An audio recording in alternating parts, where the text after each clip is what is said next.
So could you briefly introduce yourself and describe your path to becoming an orthodontist? Okay.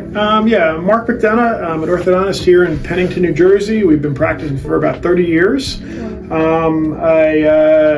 I was in grammar school and high school, I was the kid who spent most of the time fixing anything from mini bikes to go-karts to working with your hands. And so I knew there was no chance I'm sitting at a desk all day doing any desk work. If my mother hadn't been such an education snob, I would have been a carpenter, and I would have been very happy. I won all the shop awards in grammar school, and I did a lot of carpentry and stuff. But my mother really felt very strongly about education. So sort of my middle ground said, well, I could be a dentist, and it's a lot like being a carpenter. You're using tools, you're fixing stuff. And then when I got to dental school, what I didn't like about dentistry is a lot of people only go to the dentist when they're in pain.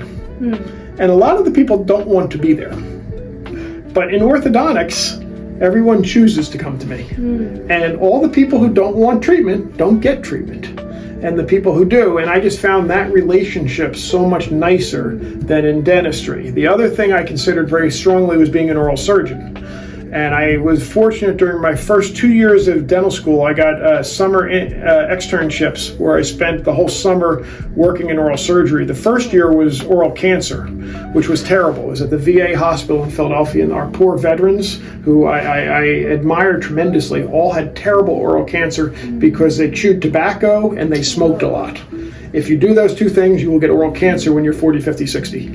And we were removing tongues and parts of their jaws, and it was terrible.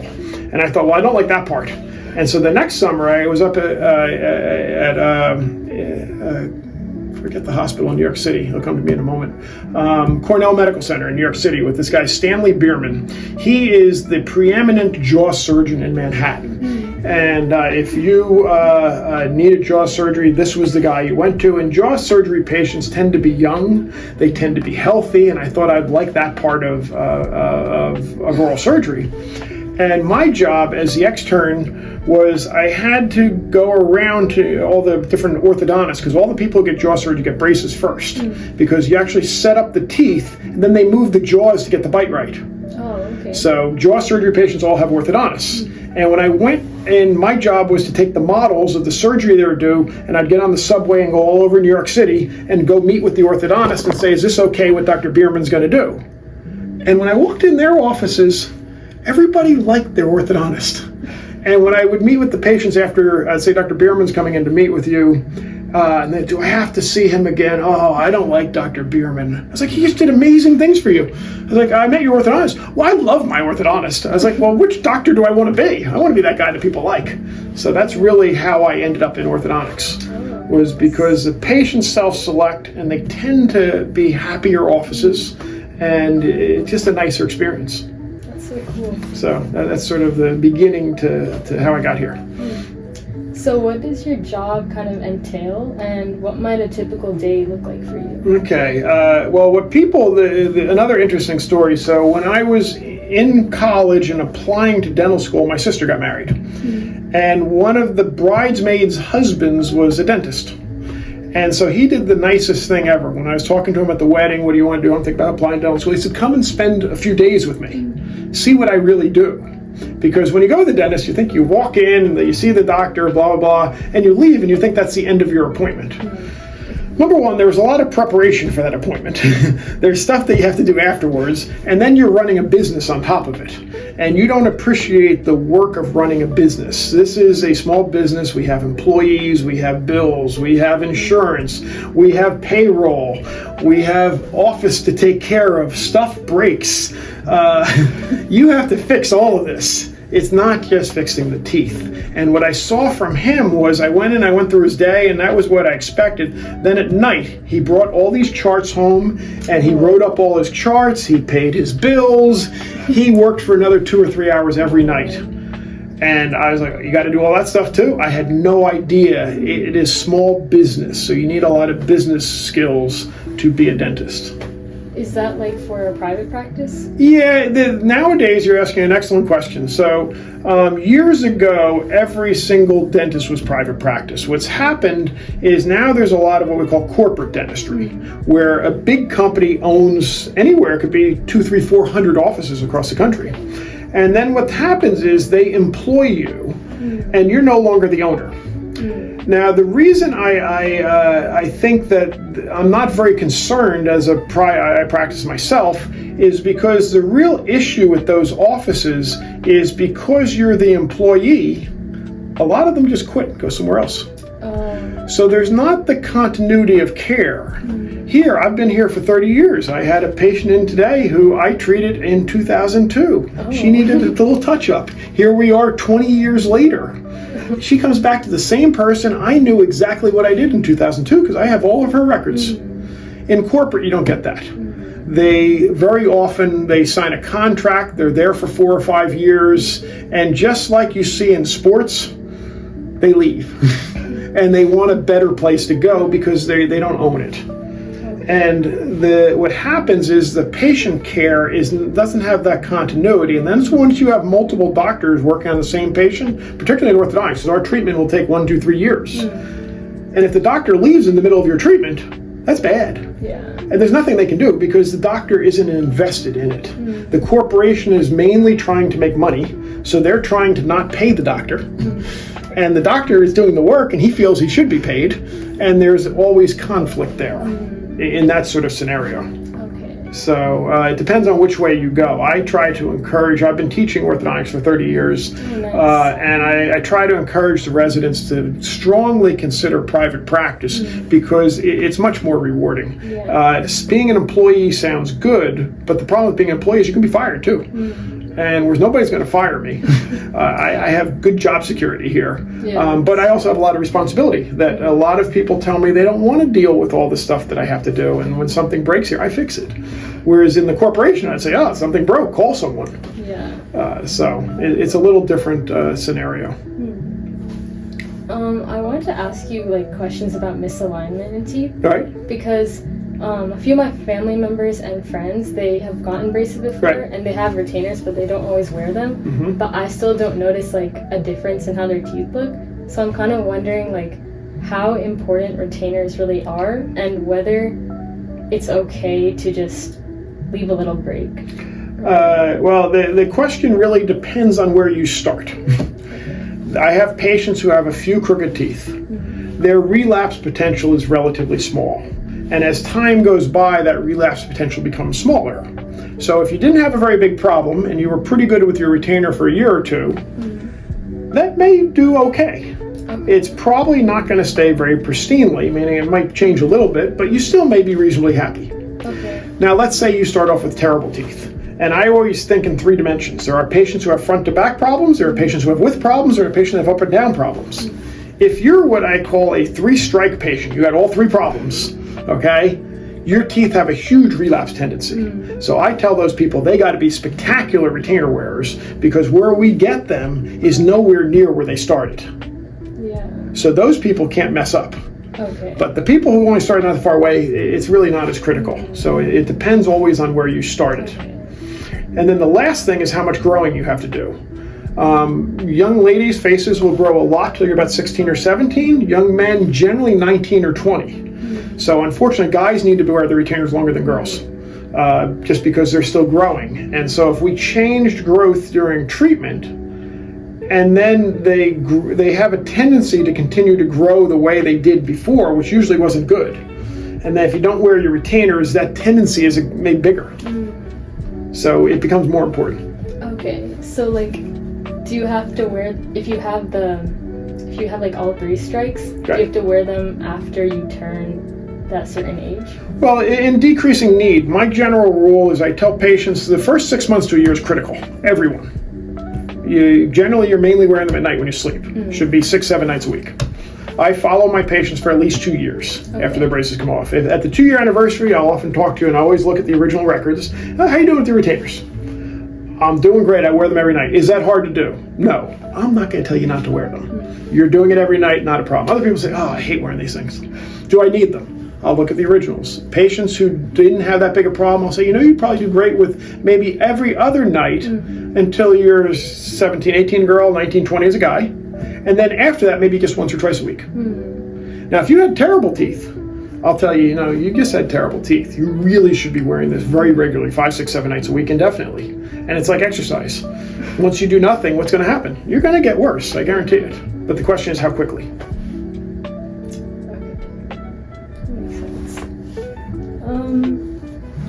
Are there any new pieces of orthodontic technology that you find really useful or interesting? Well, the whole process has changed tremendously in the last 30 years. When I first started, number one, computers were brand new. We now have at our fingertips every patient's information I've ever treated. I was the rare guy who 30 years ago bought a computer before I had my first patient. Okay, because I felt that this was going to be important for the future and I didn't want to ever do it. But a lot of my teachers made fun of me because they didn't have computers yet. And so here I am, the new guy, opening up a brand new practice, and I'm spending at that time, look, one computer used to cost $5,000 or $6,000 back then. And today we don't pay anywhere, and they couldn't even do half of what I couldn't do 10% of what this does now. So it was an investment, but I felt it'd always be there. Then over the years, the computers have become more and more ingrained. We now have a very fancy 3D X-ray. I used to only have 2D X-rays. I now see things three-dimensionally. I can rotate it, I can cut it, I can do all sorts of things that I never used to have to do. Impacted teeth, I now know exactly where they are.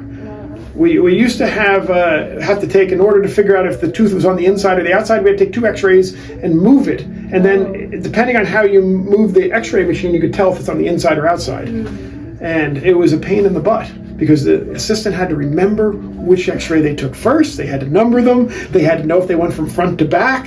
And then I had to really study it. Now I rotate. I can see exactly, and I can send it to the surgeon and everything. So 3D X-ray is really cool. The other thing really cool is we now have 3D models of your teeth. That's just photography. It takes like your camera here, and it takes, I believe, 1,000 pictures a minute, and it stitches them together and makes a 3D model that we can print if we need to have a physical model from, and we can measure right on the screen everything that we need to measure, and then we can take that and we can even make things off of it. Cool. So no, the whole technology thing. The other thing that's happened is we now have lasers that we reshape gum tissue with. You've heard people get laser eye surgery and go back to work. I do laser gum surgery, and you go back. We can reshape gums, make them look more even. Some people don't brush well; they get excess gum tissue. We now have things called temporary anchorage devices. They're little screws that we put right into the bone, and we can pull off of the bone to move teeth in directions we never used to be able to. So that's very recent? The temporary anchorage devices, I'm almost 20 years into. That was probably the first of the things I mentioned. The lasers I've had about 15 years. The 3D imaging about 8 years of the jaws, and the 3D scanning of teeth is about 5 years. So that's sort of the continuation of things we've added over the years I think are cool. Can you use the lasers for gum disease patients? They do. The laser I have does not use that. The dentist owns lasers that can do that. That is somewhat controversial. The concept is that they go in and the laser is killing the bacteria that is causing the gum disease. The problem is it also kills the healthy bacteria. So I haven't followed that technology as closely because I don't do it and I don't have it. But it has been tried, but I don't think it's as popular as it was even 5 years ago. I don't think it was as successful. We'd love it. And I think the problem is it wiped out the good bacteria. We don't realize how many hundreds of bacteria in our mouth at any given moment. And we aren't sure exactly which ones are all good and bad. They've identified about 10 or 12 that are bad. And we've identified about 25 or 30 that are good. But that's the last 70 or 80 we don't know anything about. Are they good or bad? Should we get rid of them or not? And we don't know yet. So there's a lot to know still, even about that simple question. I want to ask you about oral health too. Do you think nutrition and diet play a major role in maintaining oral health? Huge, huge. We have not accepted in this country that food is medicine. And at some point, I think that we will get to that moment. People, unfortunately, treat food as calories to sort of like you put gas in your car. And it's not really that way. The food that you put in your body, we have bacteria in our guts and through our intestines and everything. And some of the food will destroy that. And then once that gut bacteria is destroyed, that's why a lot of people have immunodeficiencies and compromises and allergies and stuff. You have to care about what you put in yourself. And someday, I'm hoping you'll have this on film, and I think it will probably take another 10 or 20 years till we accept food is medicine. What you eat determines your health in every aspect. And we have to get rid of things like smoking. I can't even understand why this still exists. Smoking destroys your gum tissue. It destroys the good bacteria in your mouth. Cancers, your lungs, your cardiovascular system. I can't even wrap my head around. They didn't know this. I always think of my grandfather. He was a World War I veteran. He took up smoking during World War I. He was also a national track star. If you watch the movie Chariots of Fire, have you ever heard of that movie? I don't think Okay, so. it's a movie that was written about the Olympians back in the 1920s. And some of the coaches thought that if you smoked, it would take oxygen out of your lungs and make your lungs more efficient. So they were encouraging their athletes to smoke. Oh my God. Okay, it was crazy. My grandfather lived through that. That he knew people who smoked because they thought it was good for their athletic performance. So look how far we've come in 3 generations. We know that's not true now. So it is very important. What's an example of a good oral hygiene routine for a person with braces and for a person without braces? It's really no different. The only thing that will change is the amount of time to do a good job. Okay. If you have braces, you should be spending at least 2 to 3 minutes just brushing. Okay. You should then take another 2 or 3 minutes to floss, and you should ideally be using some sort of fluoride rinse. Okay. So you're now up to about 5 minutes at least. Okay? If you don't have braces, you can get all that done in probably 3 or 4 minutes. Okay. And you should be doing it at least twice a day. 3 is ideal. 2 works very nicely. Okay. Is there like anything bad with doing more than 3 times? You run the risk of wearing away your enamel. The thing that is most important for oral hygiene is the American Dental Association does the nicest thing for the public. If on any oral product, whether it's a toothbrush, toothpaste, floss, if it has what's called the ADA seal, the American Dental Association, on that, it has been tested to do exactly what it says it does. So those are all pretty safe products. You cannot buy this seal. Companies can submit their products. The American Dental Association tests them. And they don't charge the company, and then they let them use their seal. And so if you find that seal on any product, it does what it says it does. Okay. So I would just look for that, and that makes it, you're then using the right toothbrush, the right toothpaste, the right floss, and things like that. Okay. You answered this question before. I was gonna ask you like what made you choose orthodontics compared to other fields, but specifically what made you choose it compared to other dental fields? Yeah, and like I said, the big thing to me was my interaction with my patients. I have a strong need to be liked. I was a kid in high school. I wanted people to like me. I did the nice things for other people, and in general, some people really don't care what others think about. I was a kid who got along with a large group of people, and to me that was important. And some things I didn't find technically interesting. So, for instance, people do root canals. It is very technically sensitive. It is probably the hardest thing in all of dentistry to do well. I think I had root canals. They took out the nerves in your teeth? I think I had like 6 cavities when I was younger. Okay, but you might have had baby root canals and baby teeth. Yeah. Okay, yeah, those are called pulpotomies. That's not very technique sensitive. That's pretty easy, actually. It's an adult teeth when you're doing them. I found that challenging and not rewarding. So I crossed off that. I'd never be an endodontist. Periodontists are the guys who do gum surgery. Again, very technique sensitive. You tend to deal with older people, and unfortunately it's older people who didn't take care of their teeth a lot of times. And it just people weren't there because they liked to be there. And everybody who walks out of the periodontist is in some sort of discomfort for quite some time. Yeah. I didn't like doing that either.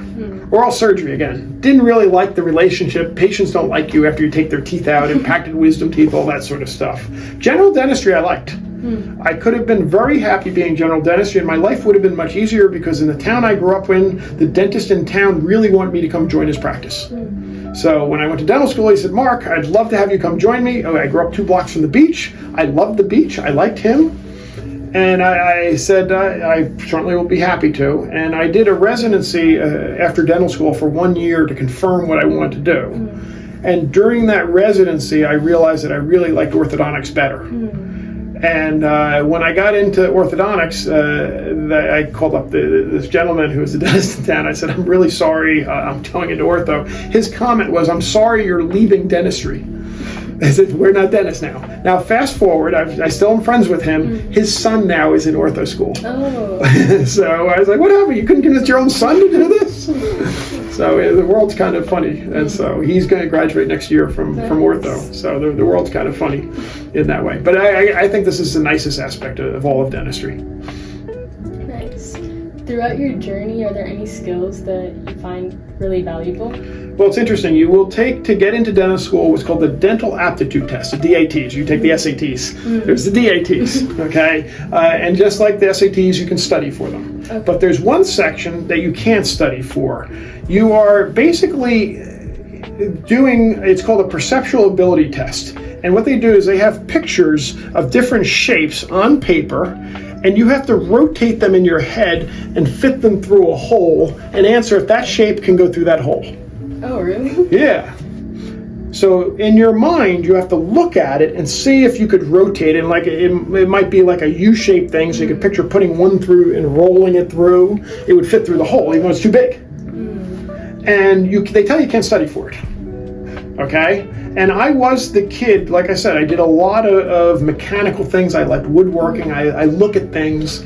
That was the only thing I got a perfect score on. Wow. And I didn't know I had this ability. And it's really a terribly important ability for what I do, because when I look at patients, I got to envision teeth all over the place and put them in the right place. And ideally, they sit in this chair and I should tell them within 5 minutes whether I can do this. And I'm not sure that everybody has that ability, because I've been teaching for 30 years, and sometimes the students, I look at it immediately, it's clear what we need to do. And I'll spend 20 minutes talking to the resident, who's already a dentist and already done a lot of work in orthodontics, to try and draw them into seeing what I saw in the first 3 minutes. And I don't know if it's just because I have this ability. So, but you can't study for it, but you should be good at it if you're going to do orthodontics, is all I'll tell you. That's pretty hard. Yeah, I don't know. We're all given different gifts, remember. Nobody gets all the gifts. Yeah. Your job, when you're talking to all your friends, is find out your gift and then how to apply it. And the best advice my father ever told me was, your job is to find the most difficult job you could possibly do well. Because everyone always asks, is this an easy job? I was like, no, it's not easy. But if you can do it well, and if it's difficult, there will be less competition. Yeah. So find a hard job you do well, and find out what your gift is, and then you'll have a job that you do well, and other people, there's not much competition if it's a hard job. So don't find an easy job. Find a hard job. What do you find the most challenging part of your career and the most rewarding part of your career? The biggest challenge is just running the business. You are dealing with people. We have, any given day, there's 7 people working here. On any given day, one of them might not feel well. One of them could have a sick child. One of them could, so you have to pick up that moment and still make the day go, because the most important thing are the people we treat. Yeah. And so they don't want to hear that someone's not feeling well. You have to make it work. And that's the most challenging part of every day, is the pieces aren't always here. And there is no perfect day, and there is no perfect patient. It's all how you react to that problem. And the challenge is to react properly to each problem all day long. The most rewarding part is you don't know who you're influencing. I had a phone call a few years ago, and the receptionist came back and said, Dr. McDonough, I think I can tell her name, Dr. Sheridan is on the phone. And I went to school with Dr. Sheridan. She was one of my classmates, and she's there, and she calls me up and goes, Mark, how are you doing? I said, great. I hadn't talked to her in years. I said, why are you calling me? She goes, well, I don't know if you're aware, I'm now the Dean of Admissions at Penn Dental, where we went to school. So I said, Olivia, I'm really sorry you're the dean. She goes, why? I said, because deans are old people. And I said, that means that you and I are now old if you're the dean. And she said, I had to call you because I just interviewed one of your patients who told me the only reason she's here is because of the treatment she received in your office. Oh, that's she goes, nice. And when she said your name, she goes, I knew you, so I have to, so you don't know who you influence. Yeah. So I'd say that's one of the nicest things. And I now have several patients who become dentists. That's so nice. So that's very rewarding that they want to do what you did. Yeah. But every day, there's a whole board of everyone who's gotten their braces off, and I see these patients everywhere I go. My daughter gets upset because we can literally be in an airport in Atlanta, and one of my patients will stop me, Dr. McDonough, oh, look at, yeah, No, there's thousands and thousands of people out there that I've treated after 30 years, and you run into them everywhere. And it's just nice to see them here and realize that you did something good for them. That's really nice. So, can you like also treat in other states? Well, that's an interesting thing. In dentistry, you have to, number one, pass the national boards that makes you a dentist. Okay. And then there's regional boards. I pass what's called the Northeast Regional Boards, which means I can practice here in New Jersey, New York, Connecticut, all the way up to Maine. West, I'm not sure how far west I can go, and I only can go south to Maryland. Okay. If I go to any other state, Delaware is the one unique state, you must pass the Delaware boards. They have their own. Florida has their own. And the reason I understand Florida, because a lot of people want to retire there, and they don't want a whole bunch of dentists coming in and working 1 day a week. Yeah. That's what we all really would love to do when we're 60 or 70 or 80 years old, because it's a nice hobby. But they make you, and then when you take the boards again, I have to take it and answer all the dental questions first. I don't have to just answer the orthodontic questions. Now, I'm good at the ortho questions, but it's been 30 years since I did dentistry. And then I have to go in and make cavities and fillings and crown. I can't do that. So the reality is they limit to where you can work now. Okay. And I don't think it's a good idea. I think the teeth here are the same as teeth in Delaware. Yeah. I don't know why I can't go work in Delaware. Yeah. I've never understood this. It's the way it is. And so you do have to be a little proactive in where you want to work and take the right boards. So is there just any advice you want to give to people who may be interested in entering the dental field? Go and spend several days in multiple different dental offices, and we call it shadowing. And shadow, just be a fly on the wall, ask questions, talk to the people who work there, look and see how the day is, and just as importantly, see all the stuff that you have to do when the day ends. I come back here every night for about an hour and change to go all through the charts for the next day. We have a meeting at 8:45. We see our first patient at 9. We go through everything that's going to happen. We don't want surprises. And sometimes doctors have sent letters and x-rays and photos. I want to make sure when everyone sits down that we are ready for the day. One of my neighbors one day, it was funny, I was getting out of the car one night around 11:30, and I had treated her and her 2 kids. And she said to me, "Where are you coming from?" And I said, "The office." She goes, "What were you doing there? You have an emergency?" And I said, "Oh no, I go back every night and I go through, I live right here in town, so it's easy for me. And I go through all the charts for the next day." And she goes, "I'm so disappointed in you." I said, "Why are you disappointed that I do this?" I said, "I think it's a very noble thing I do." And she said, "I thought you were a genius because you seemed to always know what was going on whenever I walked in." I said, "I'm not a genius. I'm a genius for 1 day at a time. I know everything that's going to happen that day. And then tomorrow I'll know everything tomorrow." So I think really just preparation for whatever job you're doing is most important. If you're not prepared for that day's work, and it's the same in a lot of fields. I have friends who are in construction. They go through the materials for the next day, who's working on the job site. It's no different. It's part of being in charge. You have to be prepared. So I'd say whatever you're going to do, be prepared. Okay. Well, thank you so much for the interview. Sure.